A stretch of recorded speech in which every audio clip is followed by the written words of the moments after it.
was a little boy, I usually heard my parents saying something like, "Money is the foundation for more money." When I grew up, I started hearing a different version of this proverb. The rich get richer. It takes money to make money. And so on. At age 17, I started having the dream of becoming rich, and there came a big problem. If I believed what my parents have been telling me since I was a child, that money is the foundation for more money, then I'll have to accept my fate and endure poverty for the rest of my life. Because everyone around me is poor. So if my parents, uncles and aunties are poor, and money is the foundation for more money, then since I was born by poor parents, I have to remain poor. That destiny seemed darker than what I wanted to accept, so I became curious. I started reading every book that came my way because I wanted to know what the rich say about money instead of what my poor parents say. My first breakthrough came when I read a book by Clement Stone. I think the title of that book is Success Through a Positive Mental Attitude, or something like that. Reading these books for the first time in my life, I came across the acronyms which OPM, which is other people's money. Wow, now I see a new possibility. Though I was yet to figure out how to get or use other people's money, the mere fact that there's something like that makes me break away from my parents and societal poor mindsets about money. I was excited. If truly there's something to be called other people's money, I'm going to learn everything I can to know how to get and use it. I continued reading. Then I read Think and Grow Rich, and that furthered my understanding about other people's money and getting rich. My financial breakthrough came around the year 2008. I read Creating Wealth by James Allen and You Can Negotiate Anything by Herb Cohen. In Creating Wealth, James Allen told the story of how he claimed on the national television that he could buy a piece of real estate property without any money. The journalist decided to take him up on his claim and set him up.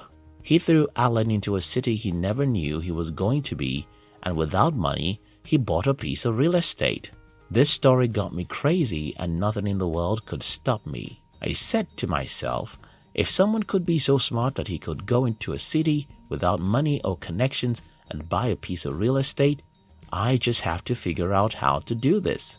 If you can negotiate anything, Herb Cohen breaks 3 simple strategies you can use to get whatever you want from other people, and that includes getting capital and resources to invest.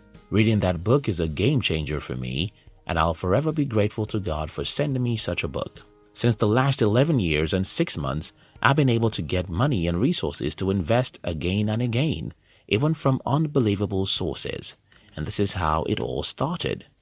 It all starts from your mind. I know you've been hearing this for a long time, and I'm sorry I have to tell you again, the game is in your mind. Though positive thinking has become a cliche in our society, the truth is if you think you can do something, you'll look for every possible way to do what you think you can do, and if you think you cannot do anything, you'll look for some excuses. My parents always said that money is the foundation for more money.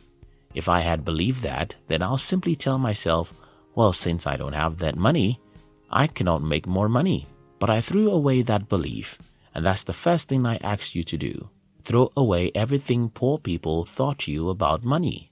Throw away the mindset that it takes money to make money, because it doesn't have to take your money. I can tell you several of my exploits. I can tell you how I raised capital from strangers even though I had no collateral. I can tell you how I got people to give me their hard-earned money so that I can invest, and I did this year after year till the point where I no longer needed capital. But it all started when I decided to change what I believed about money. So, if you truly want to invest without money, you have to open your mind and change what every poor person you know tells you about money. Everyone needs capital. This is another truth I wish you knew. Everyone needs capital and everyone needs the same capital. Let me explain. Give me 3 boys who are 15 years old.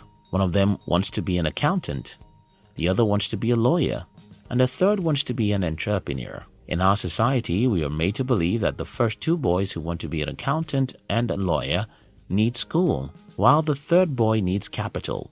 I'm sorry, that's not true. all of these boys need the same thing, and that is knowledge. In other words, the real capital anyone needs is knowledge.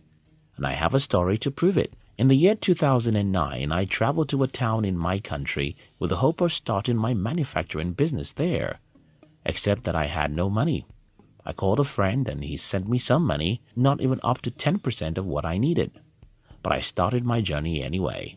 I knew what I wanted, and that was a manufacturing space, a residential space for me to live, and the trust of the supplier of the raw materials needed.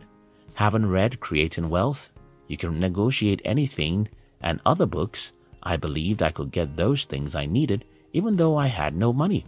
Well, I did everything I needed. Yes, I was rejected a few times, but when you believe something is possible, you're not only going to try again after rejections, you're going to be attractive to people because your confidence will convince them that you're worthy of their support. Again, the real capital everyone needs is knowledge. The same knowledge which makes a lawyer employable is the knowledge that makes you get the resources you need to invest. So if you hate books, you probably won't even know how to get the capital you need to invest. You can't possibly want to invest in other things until you've learned how to invest in the most lucrative business of your life, which is your mind. Yes, your mind is the most lucrative business in the world. And if you are too lazy to invest in the most lucrative business, why do you want to invest in something else? What do you want to invest in? A few weeks ago, one of my friends came to me to tell me about Forex trading. He wants to invest in Forex and he needed me to support him financially. I love him, but I didn't support him.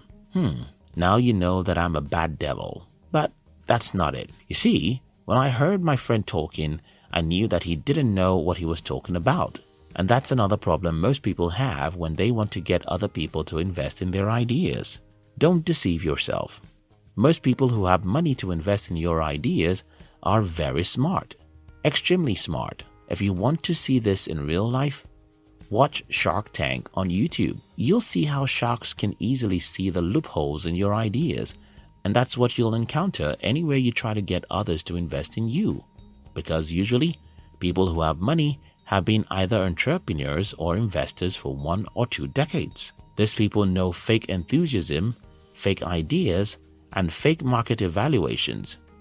So when you sit in front of them to talk about your idea, they can smell the rat 10 miles away. And that's why they won't ever want to support your idea. In the case of my friend, I can easily see how he underrated what it takes to make money in Forex trading. And when someone underrates what it takes to build any business, you know they'll throw your money into the lagoon. So, what do you want to invest in? How passionate are you about such things? How many hours have you spent studying that industry? How many people, experts, have you met to ask questions? How crazy are you about that industry? Don't think you can fake the enthusiasm or the understanding of the market value or anything, because anyone qualified to invest with you is probably going to be smarter than you. Just imagine a 15-year-old trying to deceive a 25-year-old. Oftentimes, it's pretty obvious. So far, I have told you my stories. How I threw away what my parents believed about money and embraced a new possibility. Until you do the same, you can't get resources to invest in because the battle is in your mind.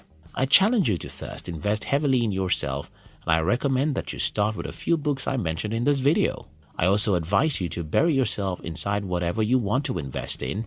If you are like my friend who simply thinks he can harvest money with Forex trading, nobody will ever support you because they will smell your fake enthusiasm even before you start talking. In part 2 of this video, I'll be talking about some other specific strategies that have helped me to raise capital, and I wish this video will be helpful. Thank you for watching it. We love you.